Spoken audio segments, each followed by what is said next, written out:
Idza matal mu'min bakat alaihi musallah. Apabila seorang mukmin mati, maka tempat sujudnya ini menangis. Idzal makarimu fi afaqina dzukirat fa innama bika fina yudrabul mathalu. Apabila orang-orang luar itu membangga-banggakan pemimpin-pemimpin mereka, tokoh-tokoh mereka, cukup bagi kami ya Rasulullah, engkau sebagai panutan. Adzikru lil qalbi kalma lisamak. Zikir kepada hati seperti air untuk ikan. Bagaimana keadaan ikan ketika jauh dari air?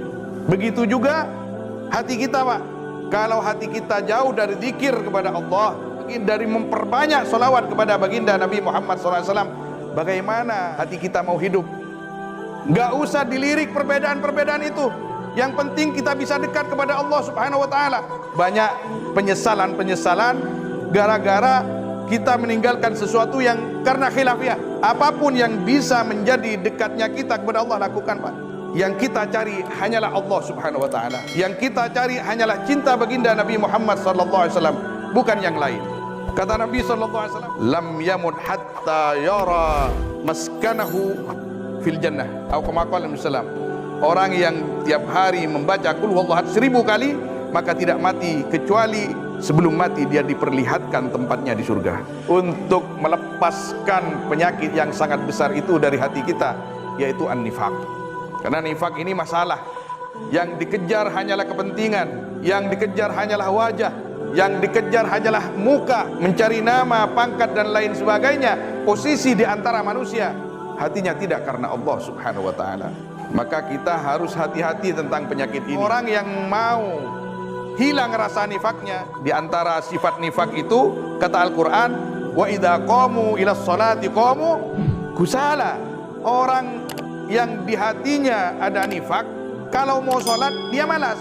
Bagaimana supaya tidak malas? Di antara obatnya sholat berjamaah 200 kali dengan takbiratul ihram bersama imam.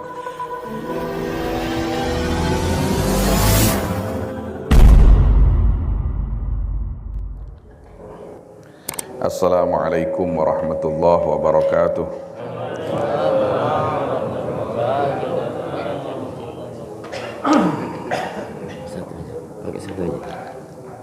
Bismillahirrahmanirrahim. Alhamdulillahi rabbil alamin. Wa bihi nasta'inu ala umurid dunya waddin. Wassalatu wassalamu ala asyrafil anbiya'i wa imamil mursalin, Sayyidina wa habibina wa syafi'ina maulana Muhammad wa ala alihi wa sahbihi ajma'in, amma ba'du. Sabbahakumullah bil khair wal nur wal barakah. Mudah-mudahan di pagi hari ini kita semua diberkahi oleh Allah Subhanahu wa Ta'ala, dibukakan pintu-pintu hati kita untuk menerima karunia-karunia qalbiyah dari Allah Subhanahu wa Ta'ala, sehingga kita selalu terbimbing ada di jalan yang diridhai oleh Allah Subhanahu wa Ta'ala sesuai tuntunan baginda Nabi Muhammad sallallahu alaihi wasallam. Yang kami muliakan, yang pertama Ketua Yayasan Al-Kautsar, juga Ketua Takmir Masjid Al-Kautsar, saudara-saudara sejadah Fajar Kabupaten Sumeneb, wabil khusus dan wabil akhas yang rawuhnya dari Pontianak, Kalbar, semuanya yang sangat kami muliakan. Alhamdulillah, di pagi yang sangat barakah ini kita bisa berkumpul di Masjid Al-Kautsar yang tiada lain niatnya kecuali karena Allah Subhanahu wa Ta'ala. Bukan karena mencari panggung, bukan karena mencari dukungan, bukan karena bisnis, bukan apapun, tapi mudah-mudahan murni karena Allah Subhanahu wa taala. Atau bahasa yang biasa disebut di dalam hadis baginda Nabi sallallahu alaihi wasallam, al-ikhlas. Al-ikhlas sirrun min sirri. Kata Allah Subhanahu wa taala di dalam hadis qudsi yang diriwayatkan secara musalsal oleh para ulama dari guru kami ke gurunya, ke gurunya, ke gurunya sampai kepada baginda Nabi Muhammad sallallahu alaihi wasallam. Ketika Al-Faqir, saya Abdul Wasi Ahmad Baijuri bertanya kepada guru saya, mal ikhlas, apa itu ikhlas? Maka guru saya menjawab, saya juga bertanya kepada guru saya, mal ikhlas, apa itu ikhlas? Kemudian gurunya bertanya lagi kepada gurunya sampai kepada baginda Nabi Muhammad sallallahu alaihi wasallam. Baginda Nabi sallallahu alaihi wasallam tidak langsung menjawab, tapi Nabi juga berkata, saya juga pernah bertanya tentang ikhlas kepada Jibril alaihissalam. Jibril tidak menjawab, tapi Jibril malah berkata, saya juga bertanya kepada Rabbina tabaraka wa ta'ala. Saya juga bertanya kepada Allah Subhanahu wa ta'ala, mal ikhlas? Maka Allah Subhanahu wa ta'ala menjawab, al-ikhlas sirrun min sirri istauda'tuhu fi qalbi man ahbabtuhu min ibadi. Ikhlas itu adalah rahasiaku, kata Allah Subhanahu wa taala, yang aku titipkan di hati hamba-hambaku yang aku cintai. Ketika di dalam hati kita itu ada ikhlas karena Allah Subhanahu wa taala, di dalam beribadah kepada Allah, di dalam bersosial dengan sesama, dalam rangka mengikuti sunnah baginda Nabi sallallahu alaihi wasallam, maka itu pertanda di antara tanda-tanda bahwa orang itu atau kita mudah-mudahan termasuk orang yang dicintai oleh Allah Subhanahu wa taala. Istauda'tuhu au auda'tuhu fi qalbi man ahbabtuhu min ibadi. Yang aku titipkan, yang aku letakkan di dalam hati hamba-hambaku yang aku cintai. Mudah-mudahan kita dikaruniakan ikhlas oleh Allah Subhanahu wa taala. Kalau tidak ikhlas, untuk apa saudara-saudara kita dari Kalbar datang ke sini?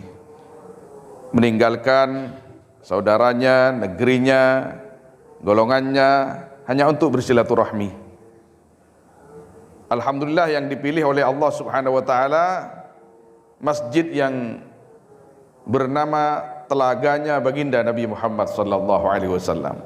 Mudah-mudahan kita semua akan dikaruniakan minum air telaganya baginda Nabi Muhammad sallallahu alaihi wasallam. Alhamdulillah kita berkumpul di Masjid Al-Kautsar ini dalam suasana salat subuh berjamaah. Kita sudah tahu semua tentang fadilah-fadilah salat subuh berjamaah. Di antaranya hadis baginda Nabi sallallahu alaihi wasallam, man shalla subha fi jamaah fahuwa fi dhimmatillah. Atau kama qala Nabi sallallahu alaihi wasallam, barang siapa yang salat subuh berjamaah maka dia ada di dalam lindungan dan jaminan Allah Subhanahu wa taala. Saya Al-Faqir ingin bercerita sedikit tentang salat subuh berjamaah di hari Jumat. Karena tamu kita ini orang Kalimantan. Saya Al-Faqir dulu pernah ada di Mekah, dan guru saya pertama di Mekah adalah Syekhina Syekh Abdul Karim bin Muhammad Amin Al-Banjari. Jadi dari Banjar, sama-sama Kalimantannya.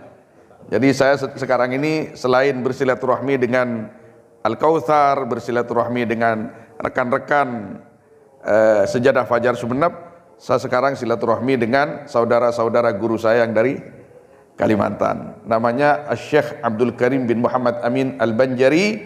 Beliau adalah guru Indonesia terakhir yang mengajar di Masjidil Haram dengan bahasa Melayu. Beliau rahimahullahu taala di antara yang diwasiatkan kepada kami, jangan sampai tidak sholat berjamaah subuh, khususnya di Jumat pagi, di hari Jumat. Kalau subuh pastinya pagi ya. Kenapa? Di sana katanya sirnya luar biasa.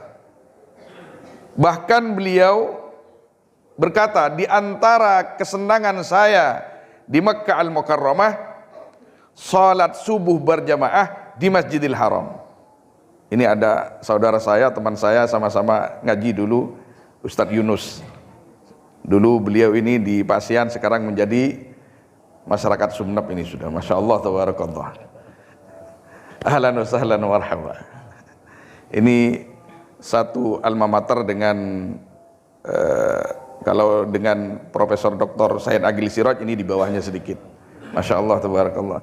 Tapi yudrik huwa. Jamaah yang dimuliakan oleh Allah Subhanahu wa taala, mudah-mudahan kita semua termasuk orang-orang yang dipilih oleh Allah Subhanahu wa taala yang senang salat berjamaah. Bukan hanya subuh, tapi semua salat yang 5 waktu. Kita juga tahu di salah satu hadis yang diriwayatkan oleh Al-Imam At-Tirmidzi rahimahullahu taala dengan sanad beliau kepada Sayyidina Abdullah bin Umar Al-Khattab radhiyallahu taala anhuma, bahwa baginda Nabi Muhammad sallallahu alaihi wasallam pernah bersabda, "Man shalla lillah." Barang siapa yang salat lillah, karena Allah. Ini ikhlas lagi. Lillah, bukan karena siapa-siapa.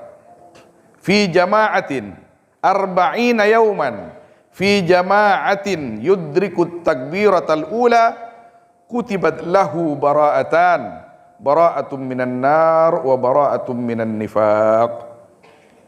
Barang siapa yang salat karena Allah 40 hari.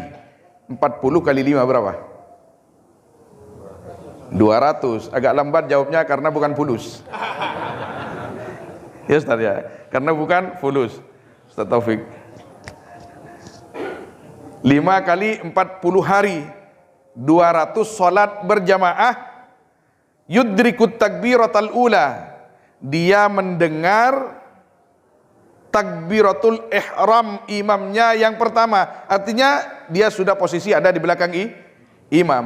40 hari sama dengan 200 salat berjamaah, maka orang itu diberikan jaminan oleh Allah Subhanahu wa taala, dicatat oleh Allah Subhanahu wa taala sebagai orang yang dilepas, dijauhkan, diselamatkan dari 2 musibah besar. 1, minan nar, diselamatkan dari api neraka. Mudah-mudahan kita semua diselamatkan oleh Allah Subhanahu wa taala. Wa bara'atum minan nifaq, lepas, selamat, jauh dari kemunafikan. Kemunafikan ini apa? Kemunafikan ini kita luarnya saja yang baik, tapi hatinya naudzubillah. Di antara pelepas sifat nifak itu, kita salat berjamaah 40 hari, di mana tiap-tiap berjamaah itu ketika imam takbiratul ihram kita sudah ada di belakangnya. Ketika kita pandai merawat badan kita supaya tidak sakit, maka bagaimana dengan hati kita? Ketika kita apabila sakit jasad kita, kita berobat ke sana kemari, bagaimana halnya menjaga hati kita?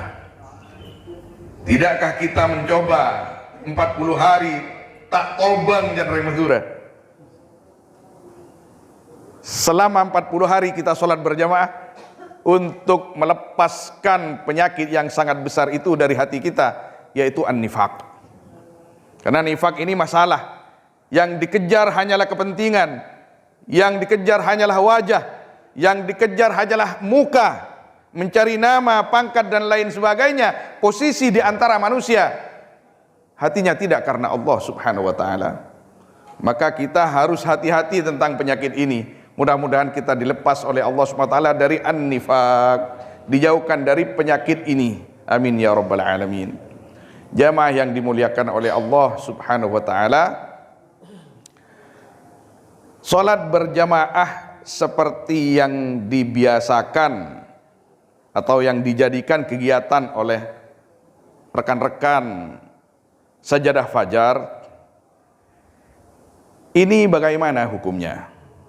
Saya sebenarnya tidak mau berbicara ini, tapi saya akan bercerita lagi tentang guru saya.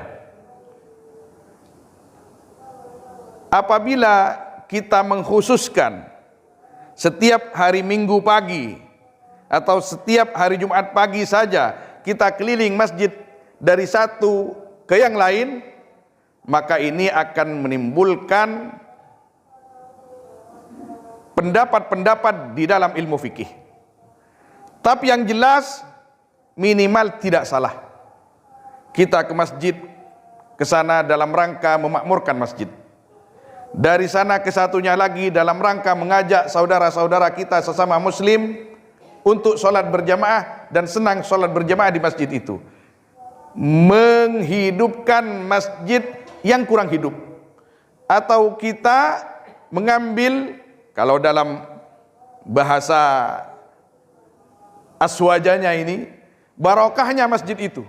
Ketika lebih banyak yang sholat di situ, pastinya atharnya lebih banyak. Karena ini semua akan menjadi saksi nanti di sisi Allah Subhanahu wa ta'ala kepada orang-orang yang pernah sujud di sini atau di tempat manapun. Di sebuah hadis disebutkan, idza matal mu'min bakat alaihi musallah. Apabila seorang mukmin mati, maka tempat sujudnya ini menangis. Menangis. Di mana orang yang biasa sujud di sini? Bahkan dalam sebagian riwayat diterangkan juga, tiap hari jalan-jalan atau gunung-gunung satu dengan yang lain itu saling bertanya, hal marra alaiki dzakirullah atau dzakir lillah? Apakah lewat di atas kamu orang yang berzikir kepada Allah? Itu gunung selatan, gunung utara, itu tiap hari itu saling nanya katanya. Apakah lewat di atas kamu itu orang yang berzikir kepada Allah? Kalau tidak ada orang yang berzikir sekali yang lewat, gunung itu kecewa. Artinya kita tidak pernah bisa lepas daripada alam sekitar ini. Semuanya akan menjadi saksi kepada kita atas taat kita yang kita kerjakan kepada Allah karena Allah Subhanahu wa ta'ala. Begitupun sebaliknya, apabila naudzubillah kita melakukan kesalahan kepada Allah Subhanahu wa ta'ala, semua akan menjadi saksi. Apa yang akan saya ceritakan? Saya al-faqir di antara guru di Mekah, namanya Syekh Muhammad Amin Al-Harari. Beliau berasal dari Ethiopia, muhaddis, baru meninggal beberapa tahun yang lalu. Beliau dulu di Ethiopia tidak terkenal sebagai syekh atau ulama, tapi sebagai pejuang melawan komunis. Apa sebab beliau itu sampai ke Mekah? Ini kisahnya, ada seorang ulama Mekah asal Indonesia yang semua dunia tahu tentang nama besar itu, yang mempunyai julukan Musnidud Dunya, orang paling alim hadis sedunia, namanya Syekh Muhammad Yasin Padang rahimahullahu ta'ala. Syekh Muhammad Yasin Padang waktu itu berpesan katanya kepada Pak Harto lewat telepon, kalau kamu punya orang, tolong pergi ke Ethiopia, di kota ini, alamat ini ada namanya Muhammad Amin Harari, bilang kepada dia suruh ke Mekah, sekarang juga saya yang nyuruh. Padahal itu tidak ada kenal sama sekali, belum ada kontak HP dan lain sebagainya. Zaman Pak Harto, Pak, nggak ada. Ini yang biasa disebut kontak batin. Hanya orang-orangnya Allah Subhanahu wa ta'ala yang bisa berbuat seperti ini.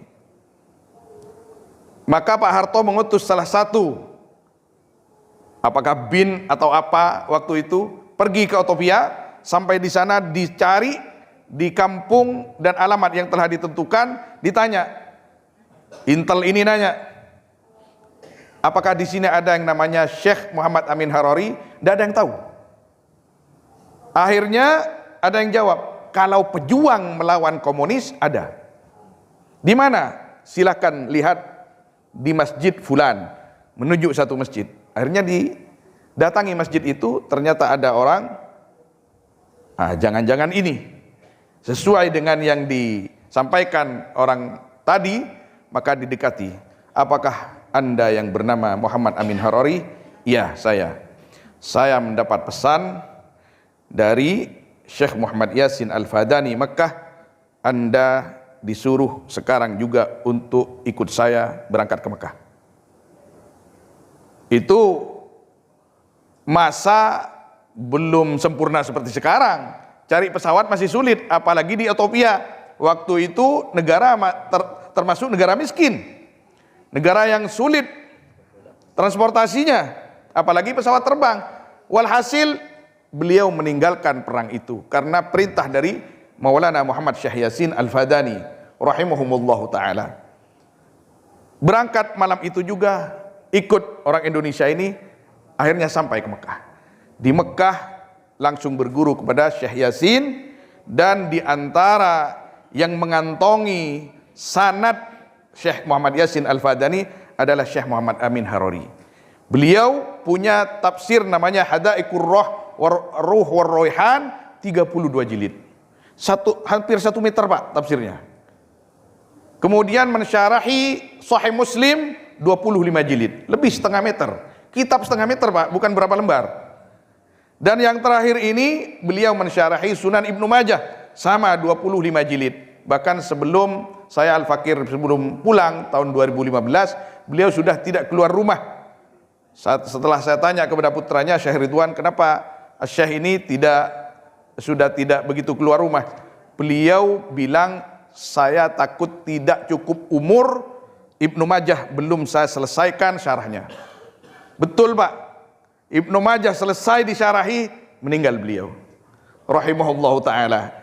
Kita berbicara seperti ini, artinya kita sebagai umat Islam punya figur-figur yang super, yang harus kita ikuti, teladani, walaupun tidak semuanya, karena kita tidak mungkin mengikuti semuanya. Ibadahnya bagaimana di antaranya? Itu guru kami yang muhaddits, yang mufassir itu, yang nahwunya luar biasa. Kalau nahwu, saya punya teman dari Jember, diambil mantu oleh Kiai Buduran, oleh almarhum Kiai Mujib, namanya Saifi rahimahumullah. Ini saudara saya atau teman saya Saifi ini pernah sowan kepada Syekh Muhammad Amin Harori, nanya, bagaimana saya ini kok nahwu nggak paham-paham, baca kitab saya. Kalau saya tidak paham Fatihah kepada saya, nanti saya akan datang kepadamu. Ini bukan orang biasa Pak.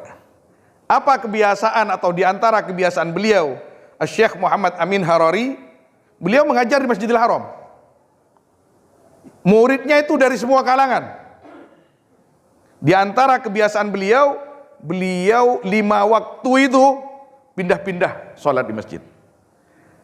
Kalau itu tidak boleh, tidak mungkin dilakukan oleh beliau, karena beliau adalah seorang muhaddits dan mufassir. Khususnya sholat subuh beliau di Masjidil Haram. Kalau duhur, asar kadang di Tan'im. Kalau maghrib, isya yang sering di Masjid Badurek, di Nuzhah atau di Zahir. Terus begitu sampai akhir hayat beliau. Jadi kita ini jangan hanya melakukan sesuatu yang kita tidak tahu ilmunya, dan tidak ada ulama yang kita ikuti. Harus itu, supaya kita melakukannya dengan yakin, dengan semangat, bahwa ada ulama-ulama besar yang melakukan seperti kegiatan kita ini. Dan beliau bukan orang biasa, muhaddits, mufassir, mim mudarrisi al-Masjidil Haram, di antara yang mendapat mandat untuk ngajar di Masjidil Haram. Dan beliau, mohon maaf, sunni ahlus sunnah wal jamaah 100%. Karena Beliau itu, saya Al-Fakir cukup dekat dengan beliau dan keluarga besar beliau.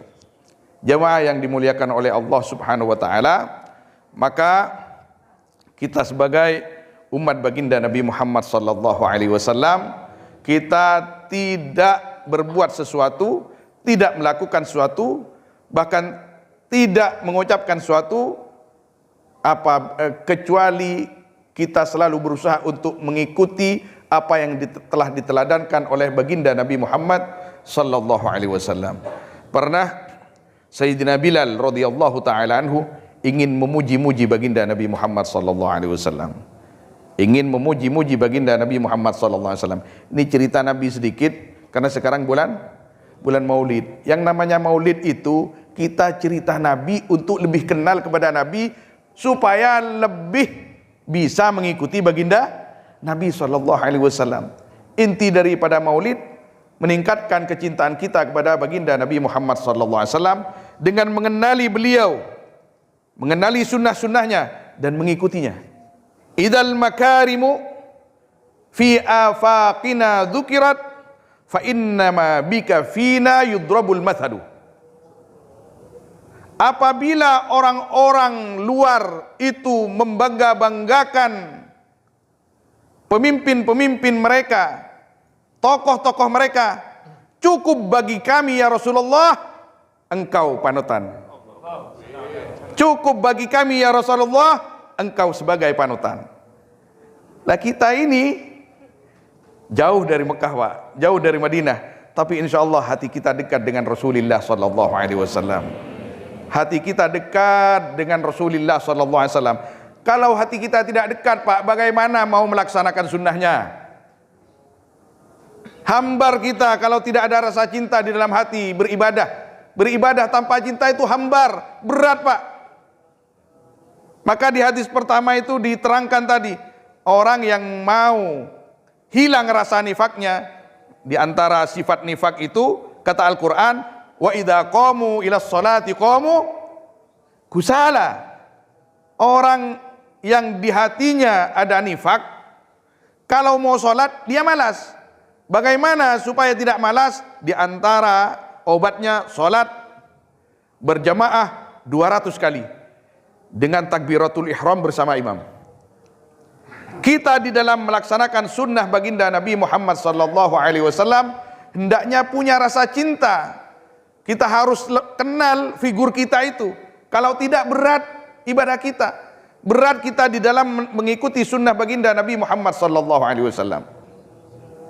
Maka di antara juga yang diajarkan ulama kepada kita supaya hati kita itu jauh dari penyakit-penyakitnya, dari penyakit-penyakit hati, dan supaya kita lebih semangat di dalam melakukan perintah-perintah Allah dan sunnah baginda Nabi Muhammad sallallahu alaihi wasallam, hendaknya kita banyak zikir kepada Allah Subhanahu wa taala dan memperbanyak salawat kepada baginda Nabi Muhammad sallallahu alaihi wasallam. Al-Imam Ibn Taymiyah rahimahullah ta'ala pernah berkata, "Adz-dzikru lil qalbi kalma lis-samak." Zikir kepada hati seperti air untuk ikan. Fa kaifa bis-samak idza faraqal ma? Bagaimana keadaan air apabila berpisah dengan bagaimana keadaan ikan ketika jauh dari air? Begitu juga hati kita, Pak.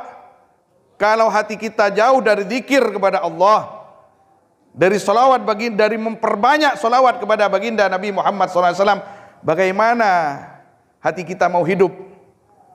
Hayatul qalbi bidzikrillah au bis salati wassalam ala nabi sallallahu alaihi wasallam. Tidak usah malu-malu, Pak, tidak usah takut-takut. Mohon maaf, kalau perlu pegang tasbih, Pak. Gak usah dilirik perbedaan-perbedaan itu. Yang penting kita bisa dekat kepada Allah Subhanahu wa taala. Saya lepas bicara, teman-teman yang Muhammadiyah sekalipun, kalau memang tasbih itu bisa mendekatkan diri kita kepada Allah, untuk apa kita malu bertasbih? Tasbih, Pak, kalau bahasa Arabnya subhah, seperti ini. Oh, ini Muhammadiyah nggak pakai. Kenapa nggak pakai? Silakan nggak pakai kalau memang bisa begini. Tapi kalau apabila ya, misalkan tidak pakai gara-gara hanya atribut atau golongan, rugi Pak kita Pak. Sekarang ada tasbih yang begini-begini itu. Apa namanya Pak?